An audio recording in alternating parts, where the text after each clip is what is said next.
this is the place where, as often as not, legends are created. And we've come here today to meet a Monaco resident and a Monaco winner, and a man who overcame fearful injuries to become a double world champion and the latest of our legends of Formula One.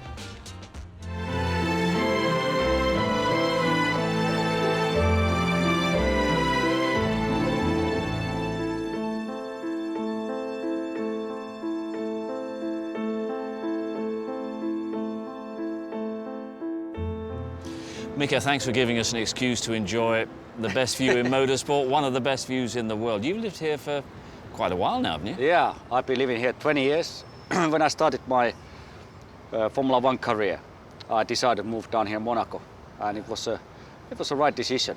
Yeah. What's it like to live here when you've actually won the race and you've got a certain amount of status and you can wander around these streets knowing that you were the man who took pole position and won the Monaco Grand Prix?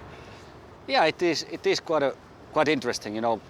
I moved down to Monaco '91, and I know all the streets, you know, and I got the only victory here in Monaco in '98, so it took quite many years to get the victory here in Monaco. When there is no Grand Prix here, it's quite quiet, yeah. And driving the streets, which are part of the Grand Prix track, it brings all the time memories. As, oh yeah, that corner, you know, how I was braking and how close they were going to barriers, and good memories. Yeah, it makes the morning shopping trip a little bit more exciting, doesn't it? Oh yeah, absolutely. And of course they're in the final stages of preparation for the Grand Prix now, yeah. And the historic Grand Prix as well. This is a special time in the Principality, isn't it? It is. It is. Everything changes, you know, the building grandstands and building the barriers around the track, all the advertisement boards. It's a major work here. And yes, they do the historic Grand Prix first, and then a couple of weeks later is the Monaco Grand Prix. It's incredible what they can do in this small city, and what is amazing also is still the city has to go on, the life has to go on, the public roads has to be open, and the business has to go on. So they're doing a good job here. And of course in the Grand Prix itself, you've been retired now, what, for the best part of 10 years? Yeah. In the Grand Prix itself, we got your old rival Michael Schumacher. Does it ever make you think that, did I get the timing right? Yeah, I mean, the retirement was, I feel it was definitely the right decision. But inside myself, of course, I feel like racing is number one and it's really fantastic. It'd be nice to be back in motor racing, but I had to be realistic. You first got in a car, what, about 5, 6 years old? Was there motor racing around the family? Was it in the blood at all? My parents did not have any motor racing background. Was a little bit from my mother's side in a family. They had a little bit motor racing background, but nothing serious, to be honest.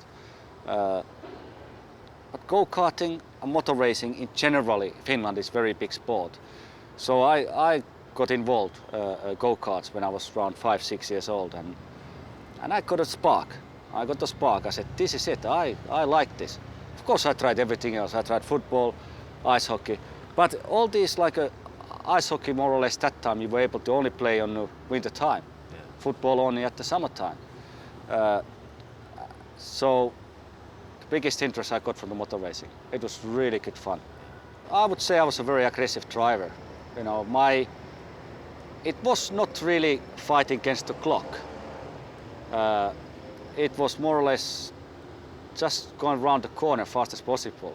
And to do that, you have to be aggressive. It depends, of course, a little bit what kind of category car you have. If you have very grippy tires, is more challenging, especially when you're racing in Europe. But in Finland, very slippery conditions on a go-kart track, so you had to be aggressive. You had to go flat out, sideways all the time. That was always your style. Yeah. But one of the big breaks you have in the early '80s was to link up with Keke Rosberg, Formula One world champion, who gave you backing, support, and how did that come about? Well, I started go-karts and then I moved to a category called Formula Ford. And I won everything, more or less. I won the Scandinavian Championship, Finnish Championship, And that time I had sponsors. One oil company, Neste from Finland. I had GWS. And the owner of the GWS, Kario Sulberg, was a very good friend of me, friend of my family, or my parents. So he had a good connections. And he knew Keke really well. And he said to Keke one day, come on, take this young guy, this Finnish guy, he's bloody quick. And I think Keke was not so interested about that time because he had a JJ Lehto from Finland already. He has some auto athletics in his management. And he thought, okay, one is enough for him. But some reason, I think they did some arm wrestling and Keke lost and Keke said, okay, let's give this Finnish guy a chance. And what sort of input did he have? What did you actually learn? How did he guide you forward? Oh, Keke was a really tough guy, you know, and he really educated me for the big world. Not about just the Finland or Scandinavia racing. He educated me that way, okay, if you want me to manage you, now you have to learn these certain rules. The time changed to be a professional racing driver, not to be driving just for hobby. And he educated me really well because Keke knew from his career that driving is such a small percentage of the total business. You know, there's a lot of other elements what you have to do become a professional racing driver. Relationship with sponsors is all important, and you carried those colours to success in the British Formula 3 Championship, which is where you first came to our notice. You won it in 1990. 1989 you really came to our attention with a bit of a moment at the bomb hole at Snetterton. Yeah. That was quite a serious one, wasn't it? That was serious. That was unbelievable, I tell you. And it was incredible because that time, you know, the safety was not so good in racing cars yet. And I did roll the car to Formula 3 quite badly, and luckily I get out of the car without hurting myself. And it was just a crazy corner, you know. You go down the hill a little bit, then you come up again, and it turns in quite sharply on the right, and you go there flat. Formula 3 you can go just flat through that corner, because top of the hill the car gets a bit light, and the car spun in front of me. And I did not have no chance to try to pass him inside. I had to go outside, but because he spun, he starts sliding backwards. So I have to go more or less a little bit on the grass, and that's it. Straight in the barriers. Yeah. Oh man. Exit on all fours. Oh yeah, that was so, you know, horrible. And it was the first occasion I think you came to experience the medical backup that the sport is capable of. First time you met Sid Watkins as a result of that, wasn't it? Yeah, I mean, I felt okay after the accident. I said, okay, I feel good. I said to the team, I feel good. But then Philip Morris and the team what I was racing that time, they said, Mika, you have to go to check out in hospital in London with Sid Watkins. I went to see Sid and said in his office, and he said, sit down, please. I said, okay, I sat down and said, he asked me, are you okay? I'm okay.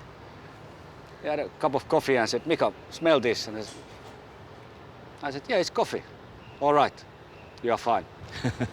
But anyway, he did certain checks to make sure. But it was interesting to see his way of working. You know. Man of instinct. Yeah. Well, 6 years later, the medical attention you required was a little bit more intense, but that's another story. Into Formula One with Lotus and sort of learning years, difficult years. What was that experience like for 2 years? Oh yeah, it was unbelievable 2 years. It was very, very hard. Team Lotus in that time was in a very difficult situation. You know, Martin Donnelly had a bad accident in Jerez 1 year or 2 years before that. So Lotus went downhill flat out. So Mr. Collins, the Australian guy, took over the team, but team didn't have a lot of money. Even testing, when I went to Team Lotus, and before we start the season, we did maybe 2 or 3 times test, and even those times the car was not running properly. And time when it was running properly, it was raining so much we hardly could do any testing. But when we went the first race in Phoenix in '91, it was amazing. You know, I qualified. I think I was 13th, and the car was overweight, 50 kilos. Just because we didn't make a new chassis, they just made the old chassis stronger. Yeah. But of course there's always penalty of the weight. Well, it was 50 kilos overweight, so it was impossible to make a good performance. All the way through that year, it was really hard, you know. But some reason the team wasn't 100% happy with me. That's the impression I got. Really? And But you were scoring points, you were almost outperforming the car. exactly. But I think the team was asking too much from me, you know. The management should have given me more knowledgeable advice, not just saying that way, you know, you have to be better basically. That's not enough. You need to give the direction how to do it. But I think in those 2 years, 91, 92, you were proving a lot to the pit lane about your own ability, and Yeah. the call came.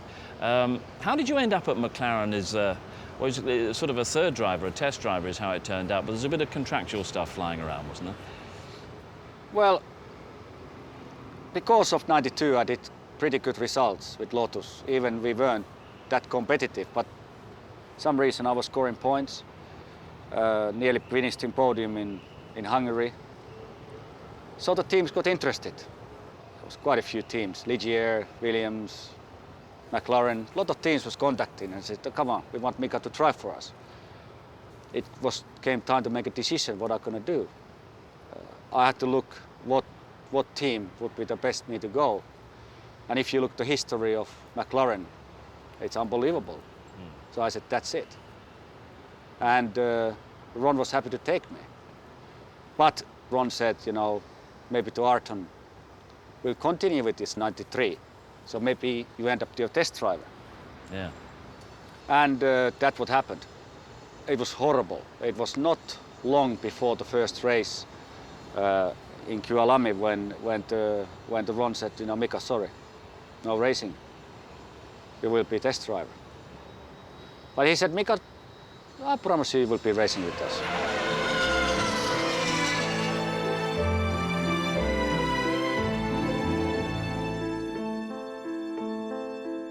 Mika Häkkinen started the 1993 season as a McLaren test driver.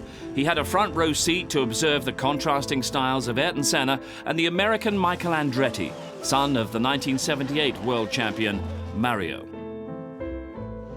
Michael Andretti is a very good racing driver. There's no problem with that. Formula One, you just don't come there and you're racing and then you go home with the trophies in your hand. You know, you have to do massive sacrifices in your life. Michael was living that time in USA, so he was flying from USA to come into Grand Prix. Oh, that doesn't work. Well, clearly Michael Andretti wasn't going to last, and he was gone after the Italian Grand Prix at Monza. In you came for Estoril, Portuguese Grand Prix, and immediately out-qualified Ayrton Senna. And how satisfying a moment was that? It was really good because before the Portuguese Grand Prix I did quite a few tests with Ayrton same time, and every time Ayrton was quicker than me in the testing. But I knew that way performance of the cars were not same. We were testing completely different items in a car, so I knew that it was obvious Ayrton was able to go faster. And I knew also why they let him be a little bit faster too. So when I went to Portugal I was very confident that way I'm gonna go flat out. And I have a chance to do the great result, but to be faster than Ayrton, I was confident inside I can do it, but I wasn't sure is it going to happen. So when the qualifying happened and I was faster than him, it was amazing about the people how they reacted. They were really amazed, surprised, and I was like, you know, this is normal. But Ayrton was 3 times world champion. Always been the fastest man on the track, all past the history, before even I arrived to Formula One. So what was his reaction? Congratulations, well done, young man. Or? He was amazed. I think there was more or less one corner only where I was quicker. It was the first corner. It was nearly flat. You know, just lift a little bit and go back on the gas. And I was there quicker than him, just half a tenth or something, not a lot. And I went to the garage and Ayrton came to talk to me. I said, oh, what did you do? How you were quicker than, what did you do? But he put you sort of in your place a bit when it came to the race, and his racecraft, and just being around Ayrton during the course of that year must have taught you a lot, I'm sure. Yeah, it's definitely, but going back a little bit, I learned a lot from Ayrton. You have to be a tough guy to be there. You're just gonna go there and smiling and having fun. No, you have to really focus, and you have to know your place. But our relation with Ayrton and me wasn't very good. It got really difficult relation the moment when I was quicker than him in a qualification. He understood I'm the threat. And it took the rest of the season. It was a massive fight, Suzuka, I couldn't be quicker than him in a qualifying unless I had mechanical failure. But Australia, he was definitely faster. But it was only one corner where he was quicker. But that's enough.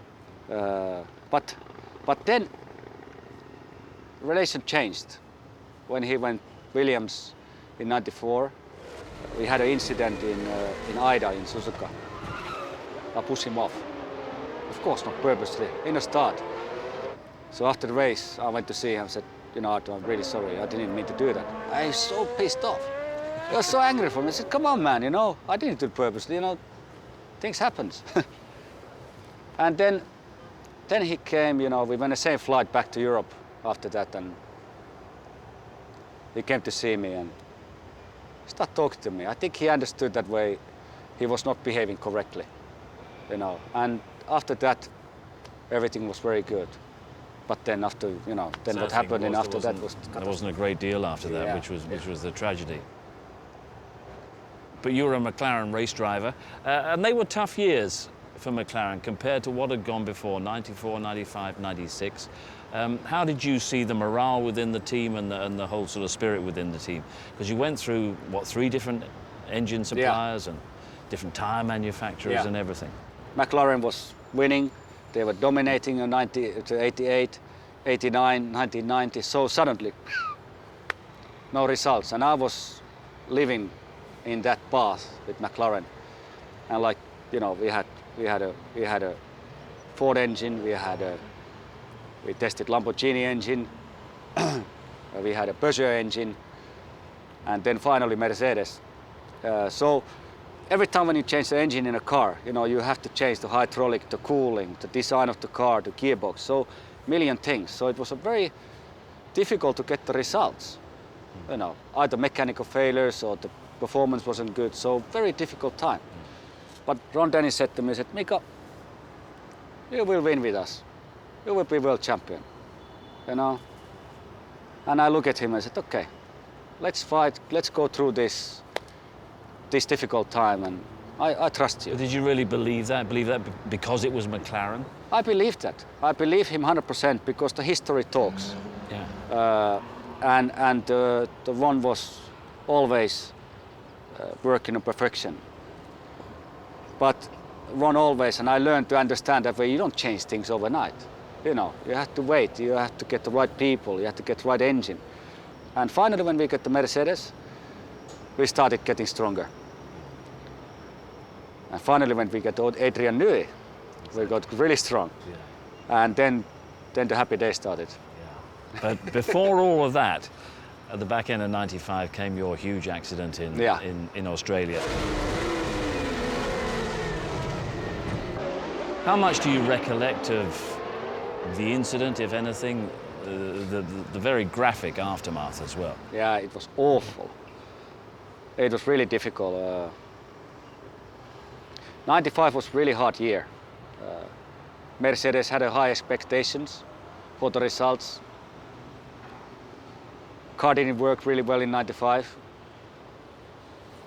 Also what happened with Nigel Mansell, he arrived to the team but didn't last too long. Very difficult year. And then the accident. I mean, wow. There was a tire explosion, and of course it was in a most horrible corner where the speed is really high. So I hit the barrier, cracked my skull. But there was a good thing. There was just a medical team was just in that corner based. Hospital was 200 meters away, so there was a lot of positive things. But that really, I think, helped me to appreciate the life. It helped me to slow down. And I, afterwards, when I've been thinking about it, it felt like before my accident, I was always running flat out, without really didn't know how to walk. So it teach me to learn to walk first and run after. Yeah. So I was more relaxed after, and I was. But all that took a while, and it was a tough few weeks, I'm sure. At the time of the accident, I mean, they saved your life with a tracheotomy, for sure. What are your recollections of that, and the way you reflect on that? Well, when I lost the control, I remember when I lost the control. And I remember when I was in a car, I couldn't move. You know, I tried to move, but I have no chance. So I just decided to just relax. That's what comes to my mind. And then the doctors came, and then I passed out. And in the hospital, they kept me sleep overnight. Because I cracked my skull, so they had to do certain things to keep me still and not to, otherwise if I wake up I start panicking or something. And I woke up, the family was flying over to Australia. But team, Ron did everything to protect me. And also Ron's wife was there, Lisa. And they came to see me, and I think they were quite terrified to see what I looked like. It was awful time. Yeah. You know, to feeling so ill. Yeah, and the physical treatment, because I think you were still in Australia, what, a month later? Yeah. And that was tough, wasn't it? Yeah, I was. What you had to go through then? Yeah, I was about a month in Australia in a hospital, and going through all kind of tests, you know. Cracking the skull, you know, it's not fun, you know, because you have also senses and everything for the smelling and taste and your vision, your hearing. Everything has to be checked that everything is functioning correctly, and every day constantly testing. I don't want to tell the details, but it definitely was a very hard time, and it was. What I remember, it was just constantly waiting, painkillers, tablets all the time to take the pain away. And massive headaches, couldn't walk, couldn't go anywhere. So. But how soon during the course of this process were you starting to think about racing again? It took a really long time. I just wanted to live. I just wanted to get rid of the pain. That was the main purpose of my feeling that time. There was no any interest of the motor racing, and it took a long time to start thinking about it, even motor racing. It was just important that way I can walk and talk normally, and and sleep normally, and that was just the main thing, and make me to understand how fragile the life is. You know, you live only once, and there's so many good things in a life that way. You know, when something like that happens, it makes you think that's it. The life is, this is over. Getting in the car and going fast again, and going as fast as you were going during the course of '95 as well. What sort of demons do you have to overcome to be able to do that? Very difficult, very difficult. I mean, '95, going to '96, '97, team was pushing so hard for the new technology, new ideas for the suspension, for the steering, all kind of things. That way, when we went testing, we had quite a few failures, going flat out on a straight line and rear suspension brakes, and you go 350, that makes you think again, like, Mika, come on, what are you doing, But then something says in the head that way, I have a mission here. I've been doing this sport all my life. I'm here to win, Let's continue until that happens.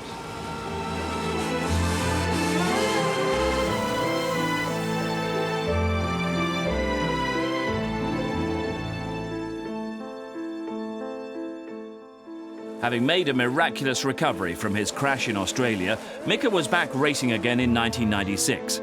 By 97, Adrian Newey, having joined from Williams, was having an immediate impact on car design, helping to provide the vital ingredients for Häkkinen to achieve his World Championship ambitions. Adrian Newey was a very important part of the achievement what the McLaren did in 98 and 99 and after that. To compare the car in 97 and 98, was massive difference, and the car was more detailed. It was aerodynamically an amazing package. Way all the end plates were designed, all the wings and the bodywork, and also the design in a cockpit itself. And he always worked in detail, and he was always focused on numbers. You know, when we were designing and changing anything, it was calculation of things. For him it was so important. It was not about, okay, let's do this, let's do that. No, it was a purely calculation, okay. It took quite a long time, said, okay, we do this. And it worked. And he worked always very logical way. And you also came into 1998 as a race winner at long last. Yeah. It had taken a while, but Yeah. that breakthrough win was at the back end of 97. And it wasn't quite the circumstances that you must have imagined that your first victory was going to come in. Remind us of what happened. That was, yeah, it was Jacques Villeneuve, Michael, last Grand Prix in Jerez, and they had a massive fight. You know, Michael has to win the race, and they had quite a bad incident in the race, and I think Michael got the penalty out of that. Soon when that accident happened, which was not maybe about 15 laps before the end, Michael went off. Jack was able to continue, but I think Jack understood that way. It's no point to push anymore, No. and I think he was not sure anymore if the car was okay because they touched. So of course, I come in flat out with David, and I think it was a last lap. I overtook Jack, and it was a terrible feeling because I knew that way if something goes wrong, and I crash with him one way or other reason, you know, it would be a catastrophe. In terms of the World Championship. Exactly, Yeah. exactly. And but I think Jack let me to go basically. He didn't want to fight at all, and I got the first victory. Yeah. It was brilliant. But as the season evolved, you started reeling off some more conventional victories and establishing your place at the top of the championship. And then a resurgent Michael Schumacher came along to challenge you. Yeah. And how was the rivalry between you and Michael developing at that time? What did you see in Michael? What was the particularly threatening aspect of Michael Schumacher as an opponent? Well, racing against Michael, the race was never over until the checkered flag. So you never couldn't take it easy. You never couldn't slow down. He was always fighting to the last chance what he had. Even he did not have a great package in 98 until the end of the year. They started developing, getting better. It was really tough. Never underestimate him. Michael was so tough. Because you'd already produced just about the performance of the season at the Nürburgring in what was the Grand Prix of Luxembourg, and Yeah. perhaps that rates as your outstanding performance. It was you and Michael head-to-head really for the title, wasn't it? Yeah, I mean that was a turning point of the season, in my opinion. Because if I would lose that, it would be really, really tough.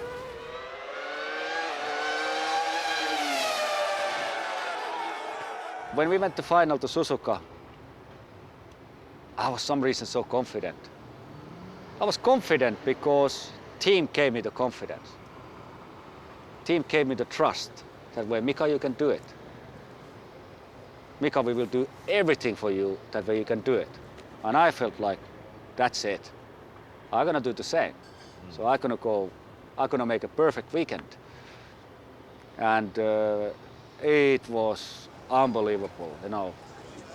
I had to win the race. And I think Michael was in pole. I think he was in pole, yeah. He was in pole, just the marching. But I knew that way in race configuration we are better.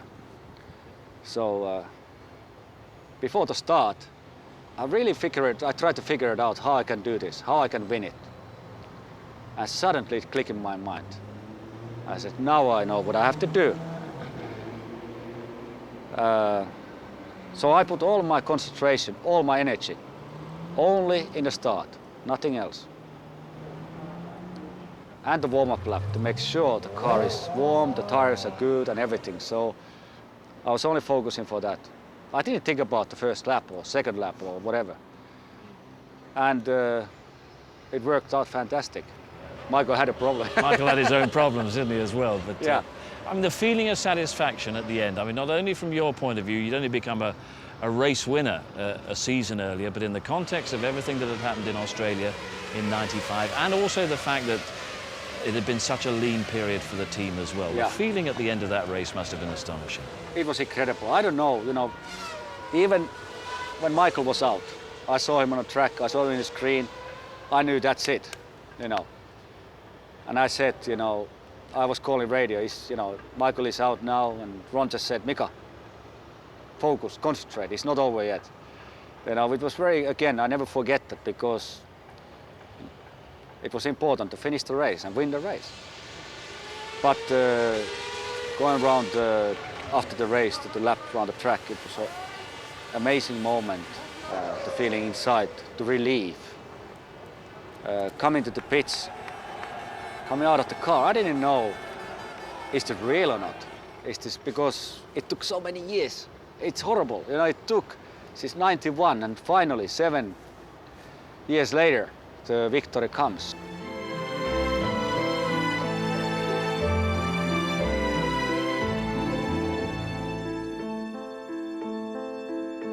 Having realised his dream of becoming world champion in 1998, Mika went into the 1999 season looking to become only the 6th man in history to join the list of greats like Ascari, Fangio and Brabham to win back-to-back world championship titles. But the 1999 season proved to be even more nail-biting than the previous year.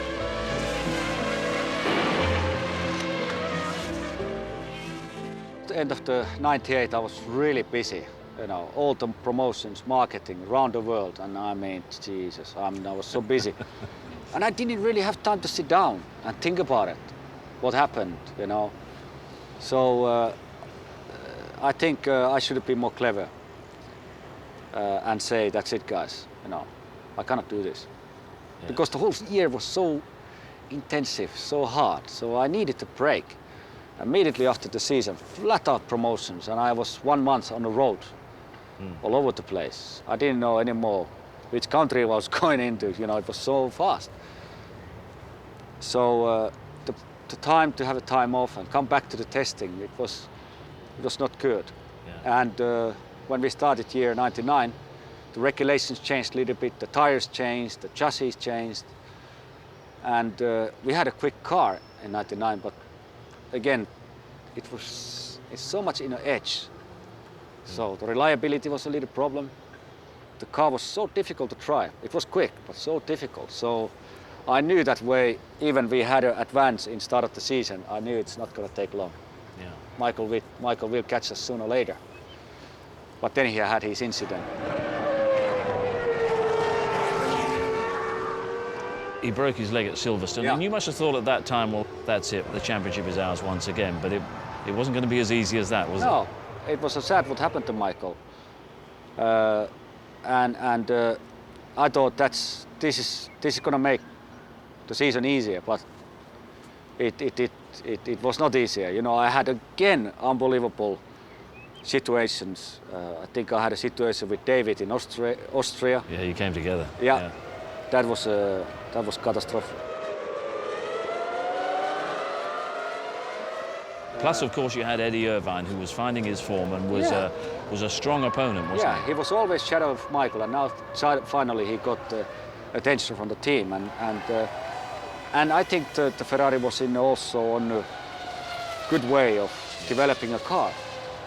And similarly at Monza, the pressure was increasing. Eddie was getting the results and getting the points as well. And another driver mistake and a reaction which, I mean, was I don't know whether you look back on those pictures with uncomfortably, with regret, or what sort of emotions were you feeling at that time? Clearly you were overcome with the implications of the mistake. I had a massive fever before the race.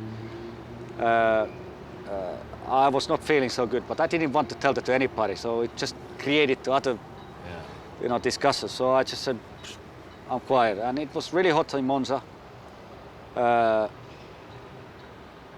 Again, the car was quick, but it was difficult to drive. I was leading comfortably, and I spun. Not very high speed. In a gravel, and of course got stuck.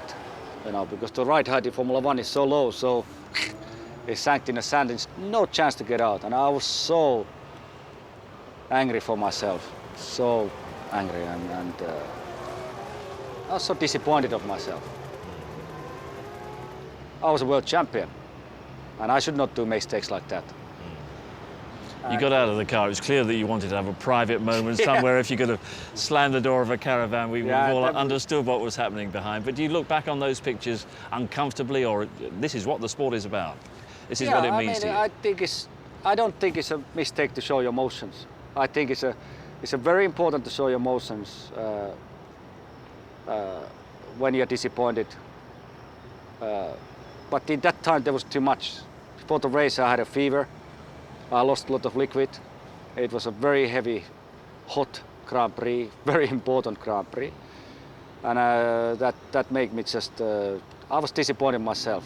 I should have been more clever.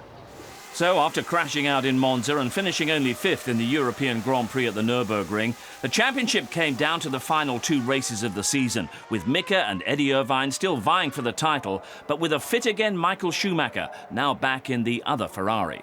Well, Malaysia was a special, that was unreal. And that was the toughest race ever I had done in Formula 1. And I was quicker than Michael, but he closed the door everywhere, and he was pushing in the corners where he knew I had opportunity. And the corners where I didn't have opportunity, he was not so quick, for some reason. So I ended up 3rd. Eddie 1st, Michael 2nd. And of course there was a big discussion about the aerodynamics, what they had in that car, in that race. They had end plates, or what they were called, end plates in the side of the car, which was not correct. So again, from that Grand Prix, the final race in Suzuka was very difficult because there was a protest going on, did not know what happened. So Michael was, he did a good job, but in last race it didn't work out. Well, DC did a pretty good job on him in that final race in Japan, didn't he? Absolutely. That was terrific support. The feeling when you were world champion once again, the feeling of successfully defending the title was what? Finishing the championship in the last Grand Prix is the hardest what can ever happen. I said to David, we had a dinner after the Grand Prix in Suzuka. I said to David, just come on. Next year is your turn. I cannot do this anymore. I was so tired. I could not believe it, how much energy, the effort it takes to win the world championship. It was awful. So at that time, were you starting to think, this is it, I'll draw a line under it, there's maybe 1 season left, 2 seasons left. Were you thinking retirement at that point? I probably, back in my mind, there was a feeling that way, energy is finished. I mean, I have no any more energy to perform. And I felt that way, I'm here to win. And if I'm not do 100% job, I don't do favor for the team, not for the fans. So then it's better to step out. But when we went to year 2000, I was still motivated. Michael was a very, very difficult competitor. He never gives up, and the Spa was, I think, was a good example. I was leading a race again quite comfortably, and I made an error because the circuit was a little bit still damped, and I hit the one curb and I spun. And what that meant, the Michael got the lead, and he got quite a comfortable lead. And I have to start chasing him, And it was fun. It was really good fun because I knew I'm so much quicker than him. So the overtaking should be quite easy. But it was not easy. It was not easy end of the day, because the place where I had a chance to overtake him was just going up to a roost and a long straight, and every time when I tried to overtake him, he closed the door. Michael Schumacher very firmly closing the door, leaving Häkkinen nowhere to go at all. Häkkinen had the speed, he didn't have anywhere to use it. And I tried many laps to overtake him, and every time he was able to close the door. And I said, okay, I had only a few laps left, so now I have to go for it. So in qualification in Spa, you go on roofs, you go flat. You don't lift, you go flat. But in a race configuration, you cannot do it because the car is heavy, the tires not anymore fresh. And I thought, if I want to overtake him, I have to do it flat. So I said, that's it, I'm gonna make a risk. And it was an amazing feeling through the roofs, and I thought the car gonna explode. The pressure was so hard because the car was heavy. And I nearly flew coming out of the roofs. And I saw that, wait, that's it, I'm catching him so easy now. And then I see there's a back marker. Zonta. Yeah, Ricardo Zonta. And I thought, like, what's gonna happen now?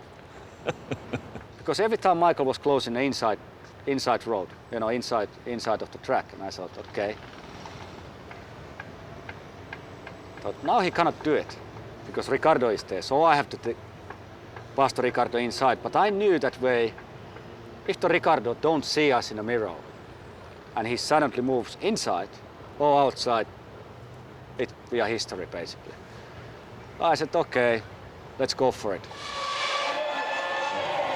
I think they're going to pass Zonta on another part of the racetrack, because that's what gives Häkkinen his best shot. Schumacher in dirty air, and then Häkkinen with the extra straight line speed. And once again, look, Michael's having to defend, and Mika, and the back marker's in the way. Can he do it? Yes, he's done it. A brilliant move there, either side of Zonta, and Häkkinen brilliantly takes the lead of the Belgian Grand Prix. And you can see the delight in the McLaren garage, because that could well have decided the race. A superb, gritty, determined, forceful move from Mika Häkkinen takes the lead in the McLaren Mercedes. It was unbelievable feeling, And I think when I overtook Michael, he gave up. He thought, that's it. This was already too much for him too, It was a good battle. We had great races together, very tough races, and we never didn't start fighting in the media that way. He's doing that, he's doing that. No, we always. That was important, wasn't it? I felt it was so important because we solved the problems on the track. You clearly have some fun, clearly have some respect, and life is fun for you now, and you're involved with the development of young drivers. Yeah. And what is your impression of the talent that's out there on the grid at the moment and the kind of talent that's coming through as well? At the moment, the Formula One, it's an amazing situation. I mean, you have many world champions, you had young drivers. I would say in my time there was a 30%, 40% of the drivers were very serious and very motivated and very physical condition. But now, nearly all of them are very focused. They have very good program of fitness or nutrition and understanding traveling, how long time it takes to recover before you start driving when you travel to Australia, example. So it's different these days, and it's very competitive. Young drivers, they are much more aware of technical side of the cars, and they are just, I don't say they're better than we used to be, but what I'm just saying, the knowledge, what is available, it's much more detailed and much easier to get. And one young driver in particular, you're getting a lot of fun out of the progress of your son, who's looking good in karts, I think. Yeah, my son has been doing karting since he was 6 years old, and it's very interesting. It takes me back in time, and it's to be a dad, be a son starting his career. It makes me understand how difficult it was my parents to educate me to be a racing driver, and all the time I have to remind myself that way it is fun, you know, for my son. You know, this is just a hobby. Yes. It's not serious. But what helps, you have to have a good sense of humor in a business. Good communication, good sense of humor, and look positive side of it, you know. Mika, thanks very much for some wonderful memories of a great career. Thanks a lot. Thank you, pleasure, thank you.